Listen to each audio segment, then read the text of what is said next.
வள்ளுவனின் வாசுகிக்கு உயிர் ஊடல் கொடுத்து சிறப்பான நடிப்பை வெளிப்படுத்திருக்கக்கூடிய கதாநாயகி தனலட்சுமி அவர்களை பேசுமாறு அன்புடன் அழைக்கிறோம்.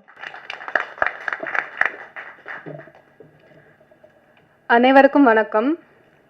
இந்த உரையை ஒரு குரலோட ஆரம்பிக்கணும்னு ஆசைப்படுறேன். இடும்பைக்கு இடும்பை படுப்பர், இடும்பைக்கு இடும்பை படாதவர். நம்ம வாழ்க்கையில ஒரு செயலை செய்யறதுக்கு முன்னாடி இடையில நிறைய துன்பங்கள் வரும். அந்த துன்பத்தை கண்டு நம்ம துன்பப்படக்கூடாது. அந்த துன்பத்துக்கே நம்ம துன்பத்தை கொடுத்துடணும்னு வள்ளுவர் எழுதியிருக்காரு. எவ்வளவுதான் தடைகள் வந்தாலும் அதை உடைச்சு நம்ம முன்னேறி போயிட்டே இருக்கணும். அப்படி ஒரு முன்னேற்றமா தான் இந்த படத்தை பார்க்குறேன். திருக்குறள் இது என்னுடைய முதல் படம். என்னோட கெரியர்லேயே ரொம்ப ரொம்ப முக்கியமான ஒரு படம். எல்லாருக்கும் வாசுகியை பிடிக்கும் நம்புறேன்.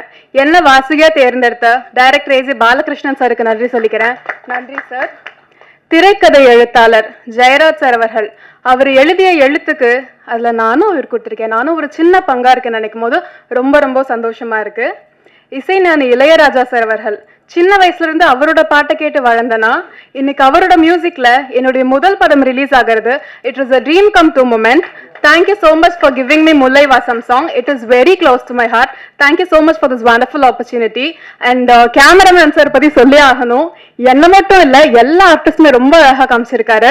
Thank you Edwin Sahay sir அவர்கள் மற்றும் assistant directors, associate director, art director, costume designer, cameraman team, lighting team, technicians, executive producer, the whole production and க்ரூக்கே நன்றி சொல்ல கடமைப்பட்டிருக்கேன். இந்த ஃபிலிம்காக உழைப்பு போட்ட அத்தனை பேருக்குமே நன்றி. நன்றி.